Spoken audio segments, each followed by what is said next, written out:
this webinar about ESET's threat report, the threat landscape specifically for Africa. Now, as we get started, I just want to introduce my esteemed colleague who's also going to present this webinar with me, Allan Juma, cybersecurity engineer who is based in Kenya. Allan, please say hello. Hello guys, thank you for making time for this webinar. I hope you're all ready to learn more about the threats that we face in Africa as a whole and also to know measures to take against such threat actors. Thank you, Tony.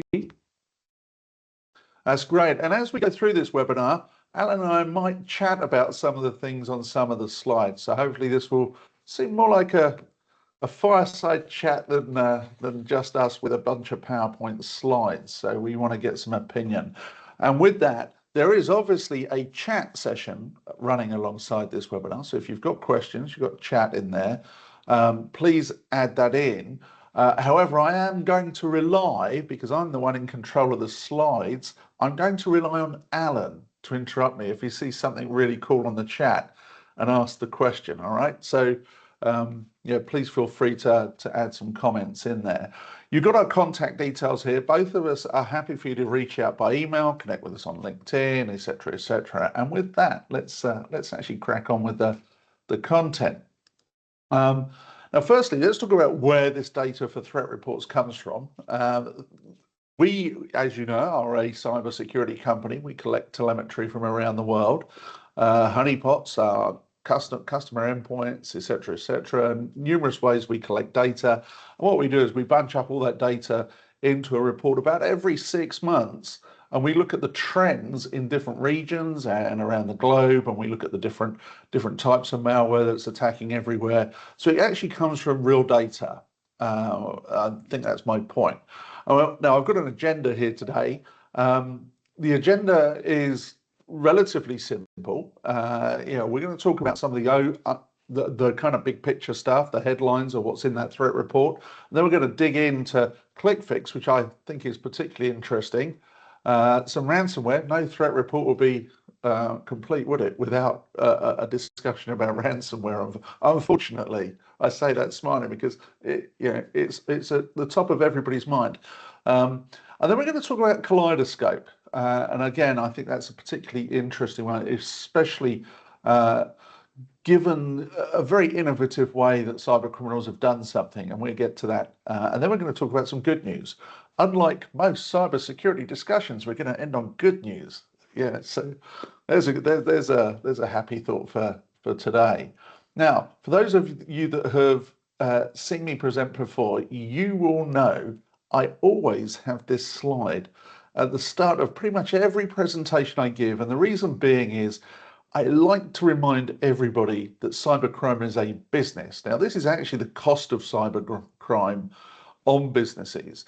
But the reason it's going up and the reason you see more and more attacks and you see this evolution of cybercrime is that just in the same way we go to work, on the other side of this, there's a bunch of people that are going to work on the other side, conducting attacks, looking at vulnerabilities, etc., etc.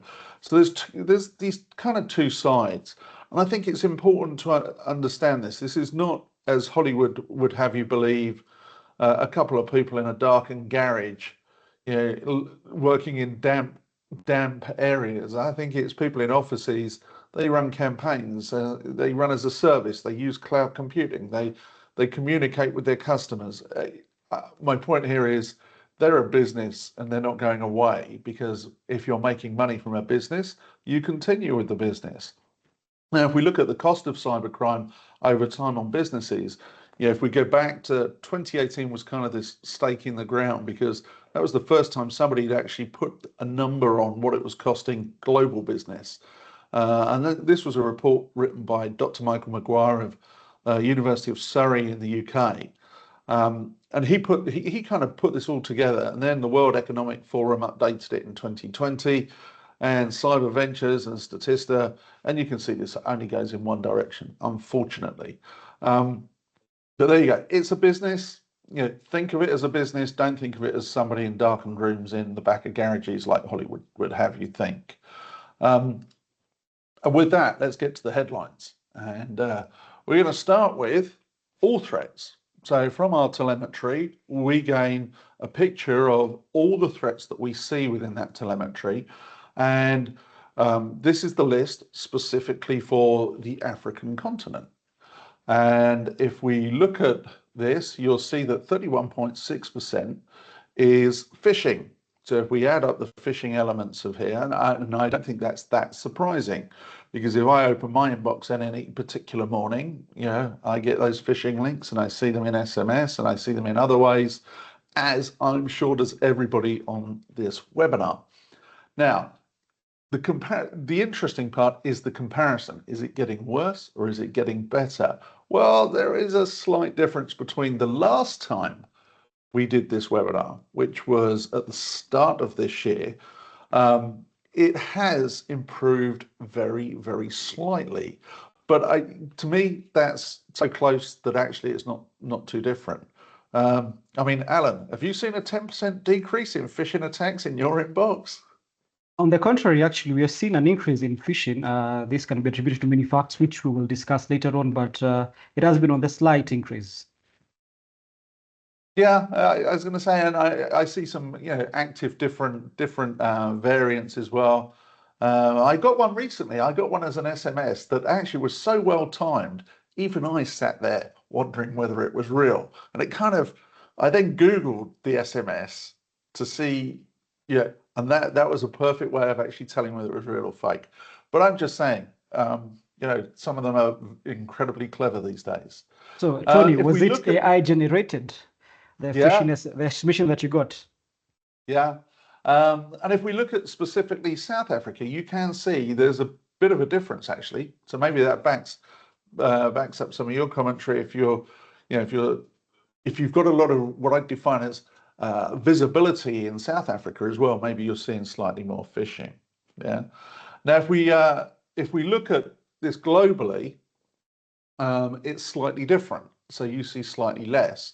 Now, this is because cyber criminals target, and we're going to come back to that as we go through this, because I want everybody to understand that business I'm talking about, that business where people are sitting in an office somewhere deciding what malicious campaigns to run and where they work, I think will become apparent as we go through some of this data. So if I look at specifically all threats in Africa, I'm going back to that previous slide. This is the one where I want to start. Now, it's listed here as fake capture, but it's also predominantly click fix, which I'll explain the difference between the two in just a moment. Now, 6.8 in all of Africa. So it's the third most popular malicious campaign or piece of malware that we're detecting on the continent. Now, if I look for South Africa specifically, within that data, you'll see this reduces down. Now, the reason that might reduce down is it's about conversion, monetization. So i.e., if a cyber criminal is seeing that they can monetize phishing better in South Africa than they can fake capture and click fix, which we'll come back to what that is in just a moment, then they will do more phishing. So this is where we see the difference in targeting by geography. So even within a continent, you'll see that targeting element in there. Now, if I look globally, you'll see this moves into the number 2 position at 7.7%. Right. Now, this is where I can really show you how targeting works. I had the privilege recently of presenting a couple of events in South America, specifically in Peru. So I've got a slide here that I used in that presentation in Peru that also shows the same data, so all threats for Peru. Now, you can see a significant difference here. So clearly, this fake capture issue is monetizing very well, or is the best monetizing option cyber criminals have in Peru at this moment in time. Or the social engineering behind it is more understood, more people are clicking on that social engineering element. So I just want to show you that while I know Peru is a long way from Africa, that actually these differ from place to place. So this isn't some cyber criminals sitting in a room going, I'm just going to send this to everybody in my list, and off it goes, or every website. This is a very targeted approach. So let's talk about ClickFix and fake capture and what it is. Well, I'll come back to specifically what ClickFix, how it originated in America, but fake errors and real threats. And if we look at the telemetry specifically for this type of threat, you can see over the course of the last 9 months or so that this threat has become pretty prevalent. And you can see these spikes. Now, these spikes are then campaigns. So that's somebody running ad campaigns, it's running smishing, or they're running phishing, or whatever, however they're presenting this fake capture option to you. So how much has it actually grown? Well, it's grown 517% globally over the period of time that we're talking about. So the 6 months in this particular threat report. So from the last threat report to this one, this is the most significant one. Now, what is fake capture? Well, we've all seen screens like this. Now, Alan, yeah, it's nearly like I should have numbered the squares on that traffic lights one, because when it says traffic lights, I can tell you now, if I clicked all the traffic lights in this picture, it would tell me I got it wrong. It would make me do it again. Yeah. What? I mean, we see this every day, don't we? Yeah, we become accustomed to seeing all sorts of capture, and at times they say that it's not just verifying that you're human, it's actually training AI models. That's very true. I have heard that's why they're actually displaying multiple pictures. But yeah, whether that, I'd love to know what they're really using that training for, though. Is it so that when I go into my images on that I've stored in the cloud somewhere, and I turn and say, show me all my images with dogs in it or cats? I mean, is that how they're actually doing it? I don't know what they're using that data for. It's pretty interesting. But Alan, if you see this pop up, so if you see one of these captures pop up, you trust it? More or less than, I would say trust it, because I've seen it so many times on so many websites. So it's become part and parcel of your browsing experience. So you are inclined to trust it. I would trust it. Right, and that's the problem, isn't it? So you go to any website, and the screen kind of goes a bit blank and turns around and says, we need to verify who you are, or you're about to do something on that website, and it pops this box saying we want to verify you're human. And some days I'm not sure I should be ticking that. Some days I don't feel very human, but it pops one of these windows, and you go through this whole thing, and more latterly it looks kind of like this. That's a frequent one, isn't it? So you don't go through the image capture, you literally just tick a box that says I'm not a robot, or I am human. And the problem is you implicitly trust it. So as Alan just said, you see it all the time and you trust it, so you click the box. Now, if it asks you to do something else, so I've got a question here for the audience, and please use the chat, use whatever mechanism you want to engage with this. If I was to if this box then said, there is another action I wish you to take. So i.e., if the capture was in two parts, i.e., I've clicked the box, I've said I'm not a robot, and then it says, I just need further verification of that. Can you do this? Would you do it? So Alan, would you? It's a good question. Given my training in cybersecurity, I have an inherent bias towards being very skeptical. Hopefully you're more trusting in real life. Yeah, and I say that because the problem is after a number of years you become skeptical about everything. Yeah. So yeah, but so my question for the audience is, if there was another question after this, would you then take the next step? And I think the problem is because this is part of the authentication of you. So you're on a website, it's asking you to verify you're human. You'll feel it's trusted, and you feel it's part of a verification. So it's nearly like they're authenticating you. They're not actually authenticating your identity, but they're authenticating you're actually sat there. So therefore, you've got this implicit trust. So now, Alan and I know that we wouldn't take the next action, because what it's asking is just bad. Because The next box that actually is displayed with fake capture is this one. And for those of you that have the understanding of what this is about to do, I hope you're going to say you wouldn't click on this either. But unfortunately, if I asked a number of people on the street, i.e. less technical people or less cynical people like Alan and I, yeah, then unfortunately you're gonna click on it. So would you? I'm assuming you wouldn't click on this, Alan. No, I wouldn't click on it. Good, Not at all. good. Or not click on it, but actually take the action that it's asking you to take. Yeah. So what does it do? Well, this is the unfortunate part. PowerShell is invoked, and then we're off and running, and we're going in a completely different direction. So this fake capture is now deploying PowerShell, and you've started a malware chain of events through something that you implicitly trusted. So this is to me, this is really clever social engineering. Now think about this. You know, somebody has worked out that that fake captures are trusted, and they're using them for social engineering purposes. This is like somebody's landed on a great campaign. Remember that business that's running. So then that campaign evolves, and actually this part of it, what we're showing you now, is an evolution from the original campaign, which I'm going to come back to in just a moment.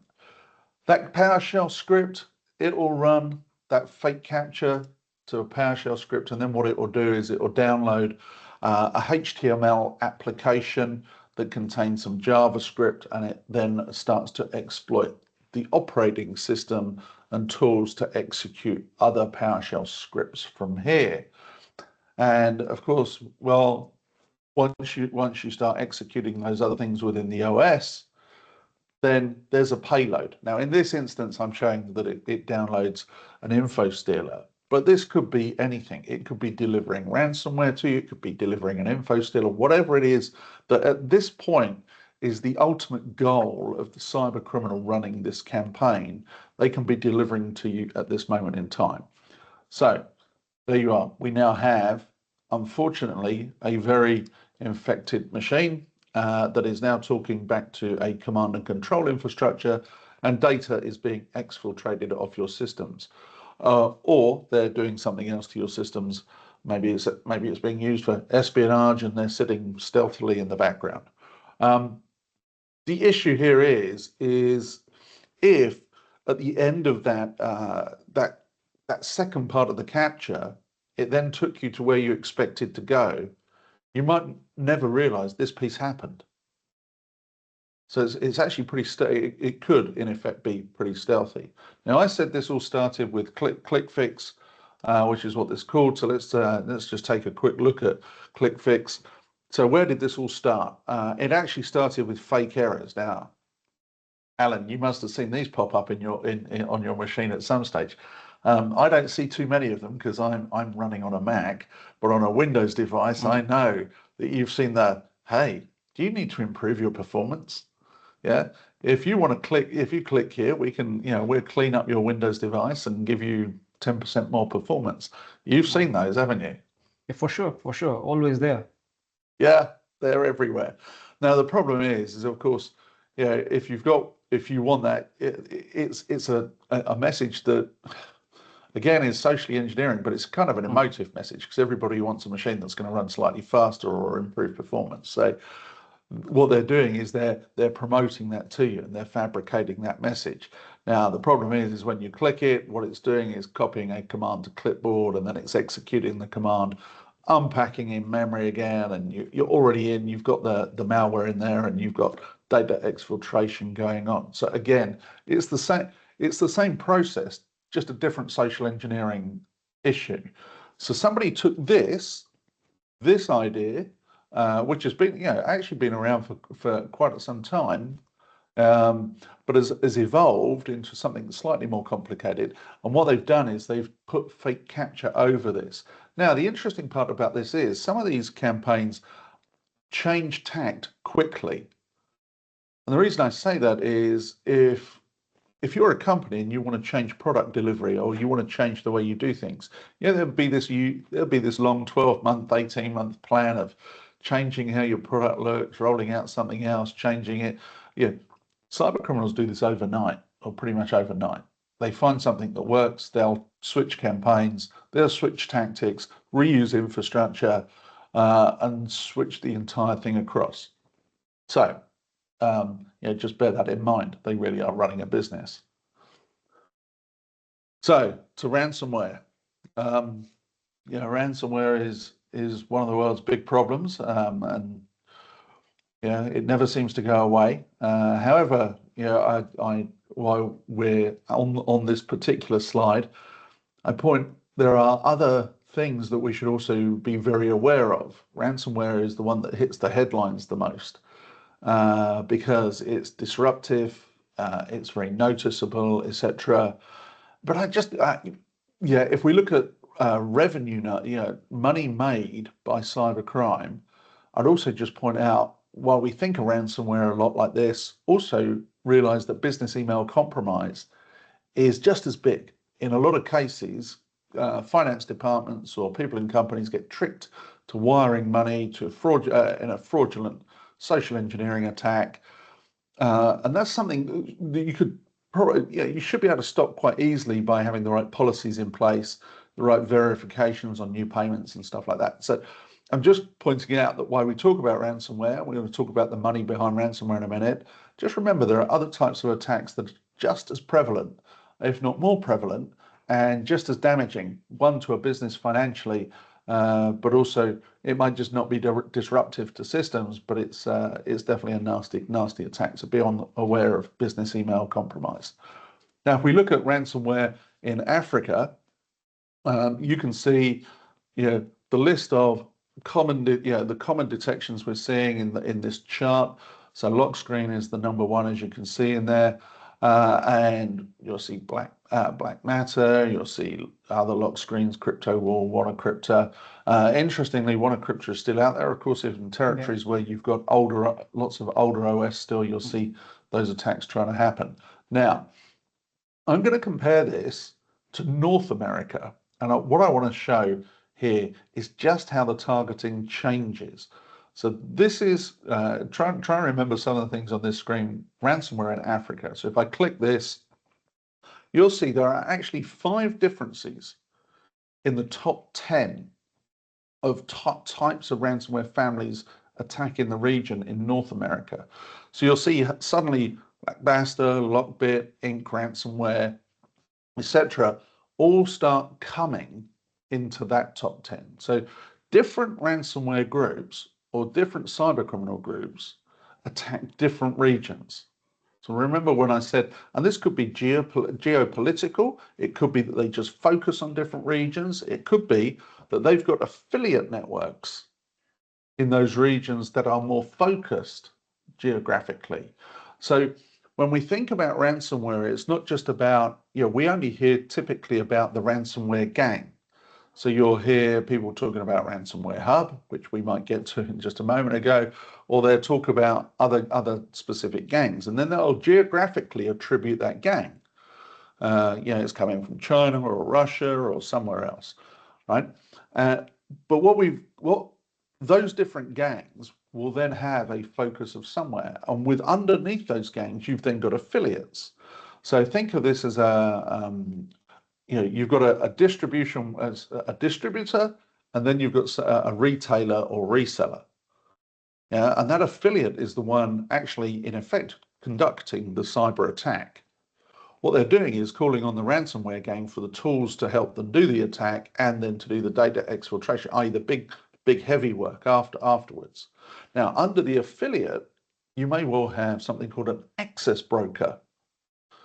So that phishing email that lands in your inbox tomorrow could be the access broker, or that access broker has found you're running a certain piece of hardware that has a vulnerability, and that access broker is exploiting that vulnerability. They then go onto the dark web and they sell the access to the affiliate. The affiliate then goes in, does the reconnaissance, works out what data is important. They put another route into the network and stuff like that. So they do the piece the research on the customer, so to speak, and then they'll deploy use the ransomware gang, group, whatever we want to call it, behind it, the cloud service to do the data exfiltration and deploy the actual ransomware. So that's kind of how the business model works. Now, there's some differences, but that's pretty much roughly how it works. Anything you'd add to that, Alan? No, not really. I think you've done a good job breaking it down how it works, because a majority of the times people think that these groups work in isolation or it's an isolated incident, but it really is. When they call it an organized criminal syndicate, it is that there's a hierarchy, there are rules, and you've done a great job in breaking it down how it works. Great. Well, I'm going to pass. This next slide is all yours, my friend Alan. So yeah, these are attacks specifically in Africa. So. Yeah, and if you guys were keen on the previous 2 slides, this particular group, Inc. Ransom, they were actually quite prevalent in North America, but not so prevalent in Africa per se. But we see that recently, this year, they've actually been at the forefront of majority of the ransomware attacks in Africa. And we see in South Africa, actually, the South African Airways was a victim of a ransomware attack. This happened in May the 3rd of this year. Well, they claimed that it was little to minimal disruption to their core activities, which was flight booking and flight dispatch. But still, at the end of the day, they were victims of a ransomware attack. We also see in Namibia, the Namibian municipality, wow, were actually victims of ransomware attack, again by the same group. So we're seeing that they actually gain traction in Africa, and from our research, actually, we see that majority of these strains are different in Africa as opposed to other countries, whereby they're trying to, try out their strains on weaker defenses so that they can now take them to more stringent defenses. Do you know, one of the things that I think is interesting, Alan, is if I go and Google ransomware attacks in the US, I'll find an awful lot more detail about them. Now, I'm currently, for the summer, I'm here in the UK. You're there in Africa. I spend about 50% of my time in the US. One thing that's really interesting is you just don't hear about so many ransomware attacks here in Europe or in Africa in the same way you do in the US. And I put this down to some of it's the class action lawsuit issue. So when a company has a ransomware attack, it immediately appears in the papers. And then some lawyer starts a class action lawsuit, and there's this whole machine, so that it's really publicly known a company has a ransomware attack. Not so in Africa, is it? It's kind of a little bit more hidden. Yeah, for us, we really not for us, but in Africa, because of at times weak legislation in terms of how long do you take before you report a breach? Is there a requirement by law within which you should report a breach? Majority of the people who've been victims, unfortunately, more often than not, they actually do pay the ransom. They don't like creating a whole circus around it. Just quietly pay it off. If you have backup, you recover. If not, you make what's best for the company at that particular moment in time. Yeah, let's discuss some of the numbers in there. So if we look and this is a global number, yeah, there's more attacks. So we're seeing more reported attacks globally, and there's more gangs. Now, I have my own view on the gangs. One, it might be easier to get into, so i.e., as the ransomware as a service groups make it easier for somebody to become an affiliate. Does that make sense? So the barrier to entry gets lowered, and of course that's probably also facilitated in some way by AI, because the tool sets become easier. And that's not me saying somebody's using AI, by the way, to conduct an attack, but AI enables them to create something malicious in a slightly easier way. Now, but anybody that's been watching this in that period of this threat report, Chainalysis released some numbers, as they do every year, about blockchain payments, about what they can attribute going across the blockchain is being paid to ransomware criminals. Now, if I look at those numbers going back in, you'll have seen it was high, it was low, it was high, and now it's come back down to, and when I say high, it was over $1 billion. Then it came down to I think it was about 600 million. Then it went to, I think it was 1.2 billion. And now this year, they say in 2024, so for last year, that came down to 813 million. Now, the original dip was attributed largely to the disruption of the ransomware groups, because some of them were based in Ukraine, or they were disrupted through geopolitical things because of the conflict in Ukraine. So that kind of messed with that particular year. But this year it's come slightly back down. Now, it's interesting for me this, because I think some of this is largely due to companies getting better security posture. I think companies are now putting in different technologies, more modern technologies, etc. I think that's also driven in some way by cyber insurance. Now, why that might not be a big thing in Africa, in other parts of the world, certainly in parts of Europe and certainly in the US, Canada, etc., cyber companies are mitigating the risk.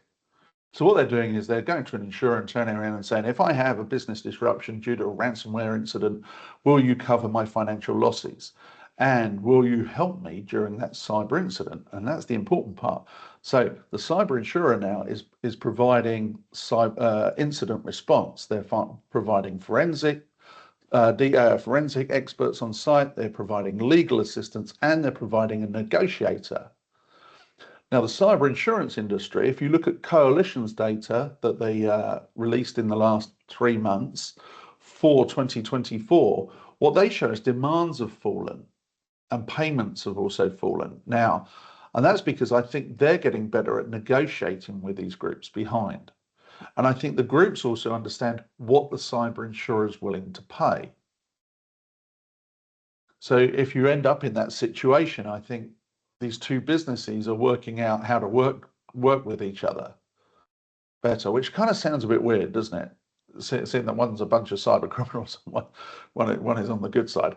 But also bear in mind, if you want a cyber insurance policy, the cyber insurance now is way more switched on about what it is you need to lower their risk, because insurers are really good, aren't they? They don't want claims. So they're analysing exactly what posture a company needs to have and what technologies they need to have in place and policies need to have in place to lower their risk. So the posture is improving, and I think the negotiation is somewhat leveling out.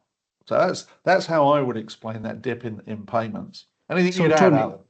Tony, if I may add, so I'm seeing from this slide, there's been an increase, a 15% increase in reported attacks.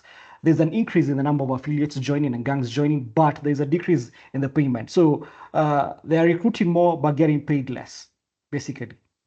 Well, that's an interesting one. That's why I mentioned business email compromise in there as well, though, because some of these groups, I think, will just, where they see slowing money in one campaign group, they'll just switch to another. It's no different if you and I owned a great coffee shop and we saw an uptick in decaf, we'd just start selling more decaf varieties and that, and we'd change our menu. I think they're just changing their menu slightly, unfortunately. So I think if you look at Chainalysis produce another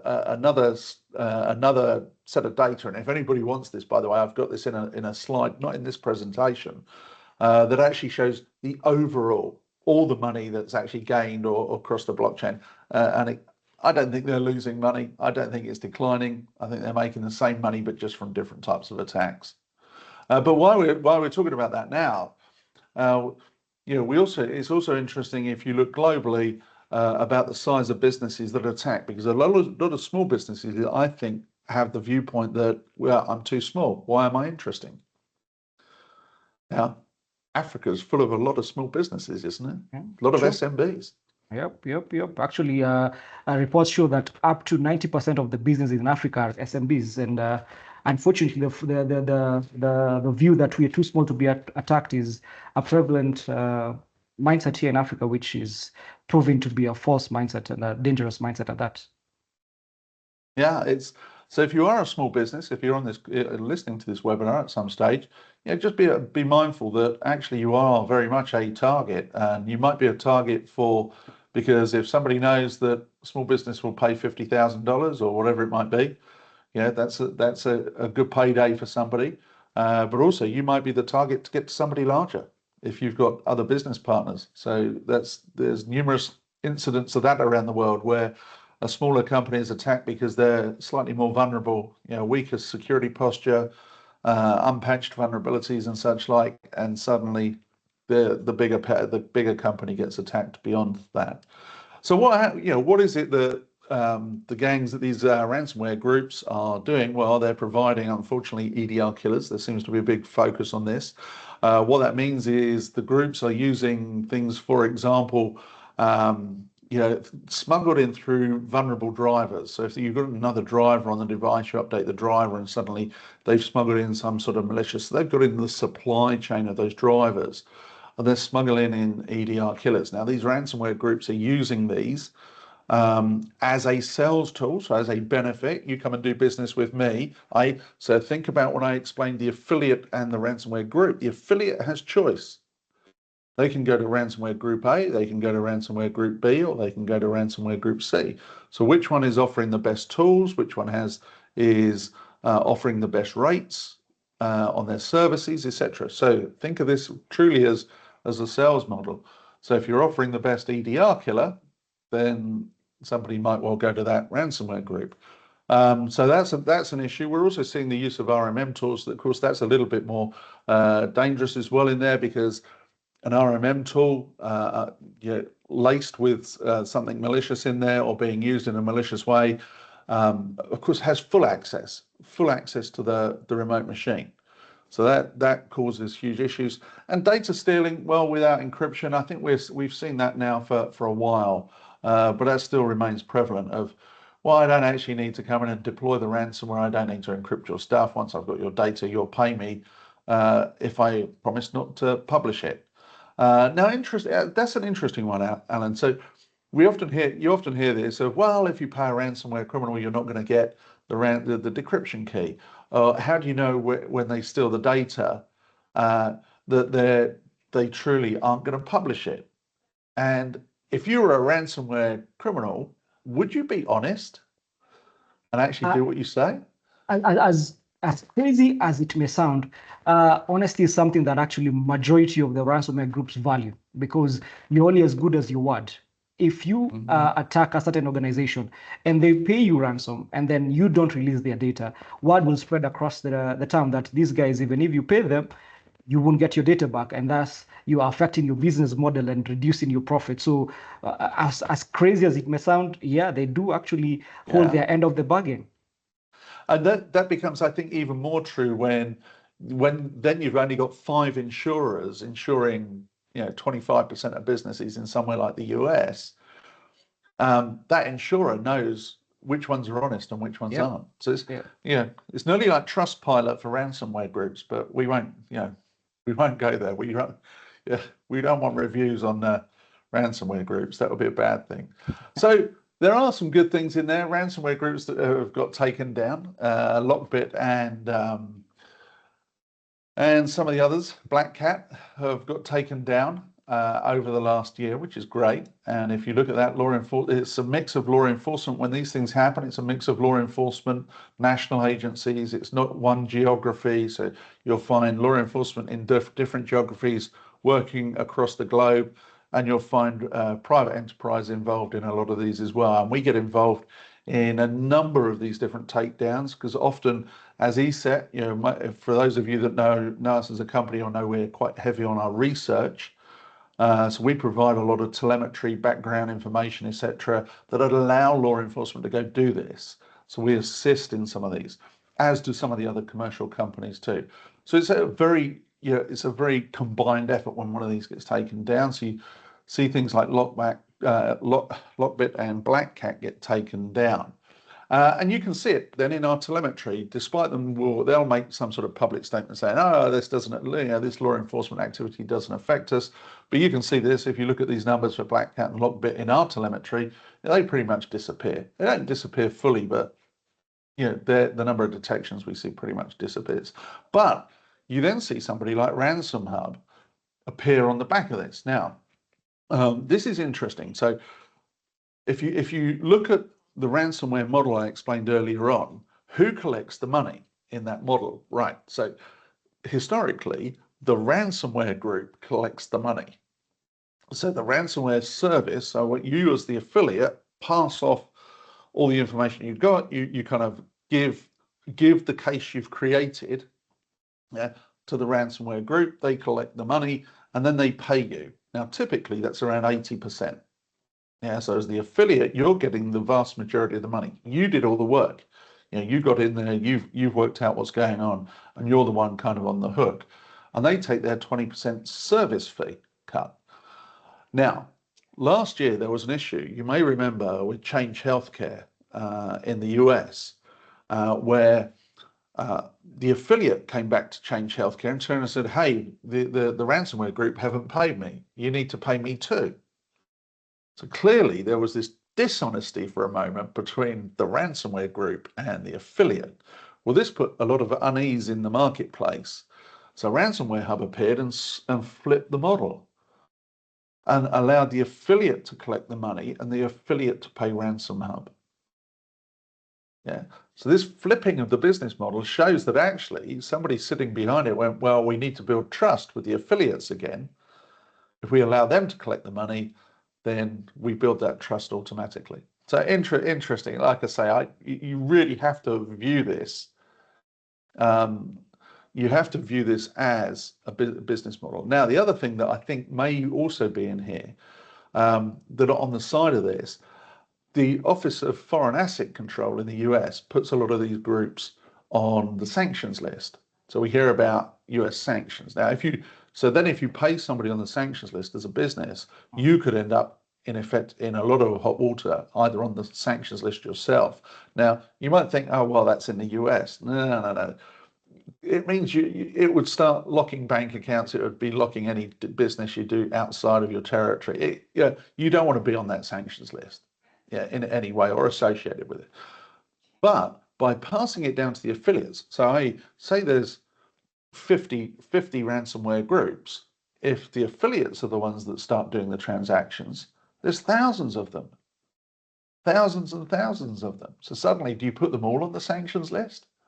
It becomes a lot harder to track. So I think some of this could be sanctions list avoidance as well. But I've got no evidence of that. Yeah, I've got no data behind that. That's just my own personal view of maybe somebody's sitting there thinking about how this works. Now, if you look at this, Lockbit went down, Ransom Hub came up. Yeah, same people, different. Or did Ransom Hub just do a great job and go to all the Lockbit affiliates and turn and say, hey, I've got a great service over here. Come over here. We can service all that business you've already got in the pipeline. Which is probably really what happened. Offered a great deal. And then you get like DragonForce. Now, who are DragonForce? Now, if you are like me, a Brit, you will know who DragonForce are because they attacked Marks and Spencer's. So in a big attack, they took down parts of Marks and Spencer's online service and caused an awful lot of grief. Now, Marks and Spencer's is a very Brit store, but it's a very loved Brit store. So when this got taken down, it made major news. And the other one in the UK they took down was the Co-op. See, this is another group that appeared at pretty much the same time. So if we look at that telemetry, you can see DragonForce teetering along in that brown line at the bottom there. But they became the honesty amongst thieves disappeared because they started attacking each other. Or DragonForce started attacking some of the other groups. So they actually attacked BlackLock and Mamona. Now, why would you do this? Well, if you narrow the number of ransomware groups providing service, more affiliates will come to you as a service. You're taking out your competitors, and creating this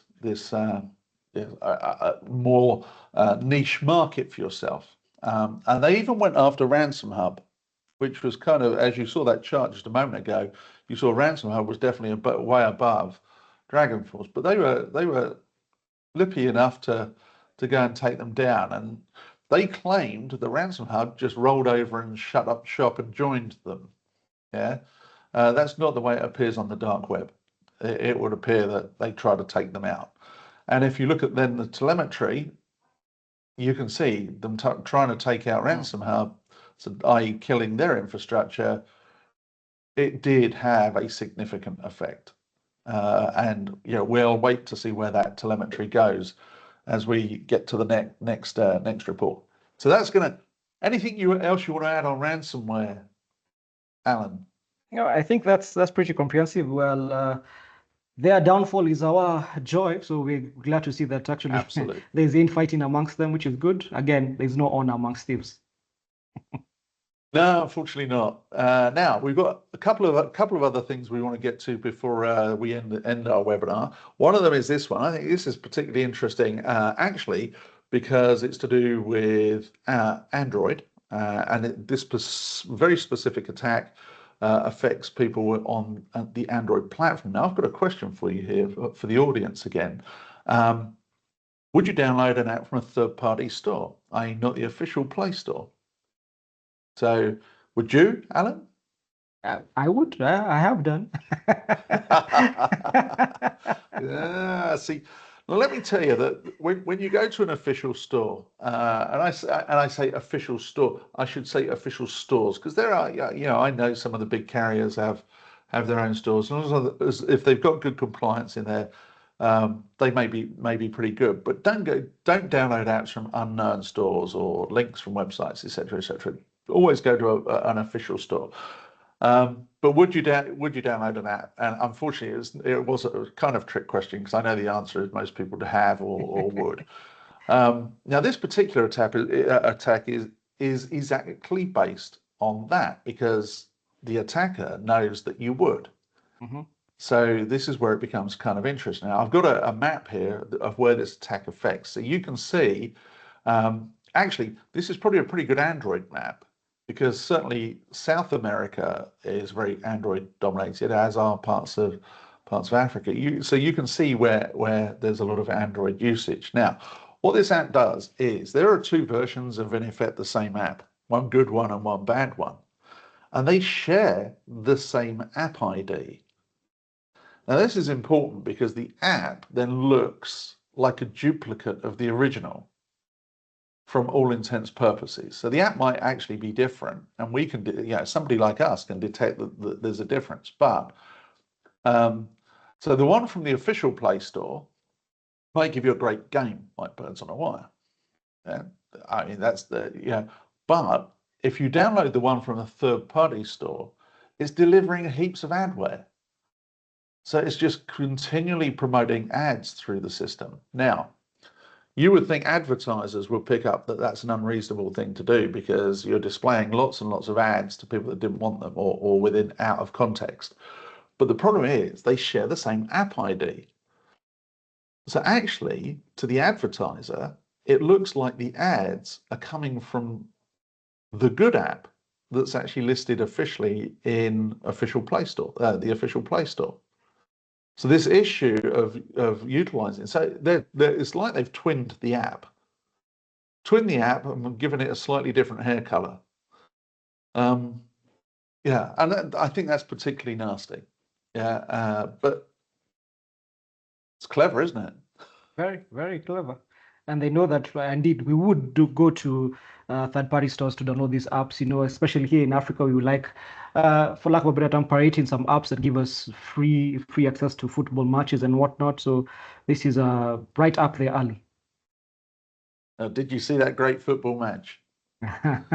Did you see? I did. Congratulations. You mentioned it, not me. I'm just. Yeah, up the Lionesses, hey? Yeah, yep. What a great, and to take it to penalties as well is always an exciting end to a game. But anyway, we're digressing there. But like I say, you mentioned it, not me. And so we're gonna finish with some good news, because I think it's always interesting to hear that actually of law enforcement takedowns and law enforcement action and industry action against some of these cybercrime groups. So, Alan, this one is definitely for you. Yeah, we've seen a lot of cooperation between Interpol and Afripol, whereby they have actually come up with two campaigns. One is called Serengeti, another one called Cold Red, where they're actively trying to take down ransomware groups and also people who do what we call BEC, business email compromise, which have led to, as you can see on the screen, $190 million in global losses. And this is not just down south or north of Africa. This is throughout Africa. We've seen countries like Kenya, Rwanda, Tanzania, Senegal involved actually in this attack. So this is actually good news that such infrastructure is being taken down. Victims have been identified and the perpetrators are behind bars. Unfortunately, it may mean that, like you say, Tony, it's creating a room for more individuals who want to come up and fill up this particular void. But this is good news that things have been taken down and sees that Africa is actually increasing our awareness and our cooperation across the globe. And I think there's another one right here in Africa too. Yep. Now, this is the one I was talking about, Code Red, whereby it was actually 9 countries, confiscating devices. It was run between November last year and February this year. And you see, this is actually quite recent. This is now red card. This is quite recent, showing that these people do not sleep. So it's good news for us. Good news for us, and hope we'll see more and more of this. But we shouldn't rest on our laurels, and because unfortunately, there is a lot of money at stake, and as fast as you remove one criminal, another criminal slides into their spot and takes over. It's an issue. Now, if you listen to our last threat report webinar, you'll know I talked a reasonable amount about info stealers. Now, info stealers certainly have been the number one threat globally for a while, and actually we showed some data specifically in Africa, and you can see South Africa was certainly topping this list and the last time we talked about this. But the good news about this is the 2 that we talked about last time have been disrupted, and actually if I click a little bit further on, so Luma Stealer, their command and control infrastructure, 3,500 servers nearly, was pretty much taken out. Tens of thousands of malware samples were gained, and the whole Telegram bot, etc., was disrupted. So that's actually pretty good. And Redline Stealer was the same. Now, if you remember back to that last webinar, I specifically turned and said some of these were really nasty because they even had methods to get around multi-factor authentication in the way they were doing their stealing. So particularly nasty bits of malware. So really good that they've been disrupted and significantly disrupted. Another one that was disrupted is DanaBot. It's not one that's super in the news, but the FBI, Department of Defense, etc., took down DanaBot as well. So there is good news. The important thing is law enforcement is definitely becoming more active in understanding how to take down some of these international groups of people that are creating cyber attacks, which is good news. It's challenging though, because as fast as you do something, they'll move to a territory or relocate their infrastructure to a territory that doesn't want to cooperate with law enforcement, or it's a bit of a game, unfortunately. Now, with that, we are close to the top of the hour. I always end my presentations in the same way I start them, with that one slide about business. I always end them pointing out that we are a cybersecurity company, but we're heavily focused on research, and we publish our research on welivesecurity.com. If you don't subscribe to this website, you should do. When we publish a piece of research, we also publish the IOCs and a lot of background information on malware attacks and different groups and families, etc., etc. Those IOCs are free threat intelligence. So make sure you come subscribe to We Live Security and follow the research that we actually publish. And that actually concludes our slides. Anything you want to add, Alan? No, nothing. Just to thank the people for joining. In case they have any questions, they can always reach out to us at ESET, at Tony, at Allan at ESET South Africa, or ESET East Africa, and we'll definitely be more than willing to walk you through this journey of cybersecurity and ensure that you are protected. Absolutely, and I ditto that. Thank you for joining this webinar. We're really grateful that you were here. And if you do have questions, you've just heard Alan's contact details. I'm tony.anscombe@eset.com. Feel free to reach out, LinkedIn, Twitter, whichever way you want to get hold of us, and we'll happily have a conversation with you. And with that, I'm going to ask our esteemed colleague to stop the broadcast. Thank you, Sabrina.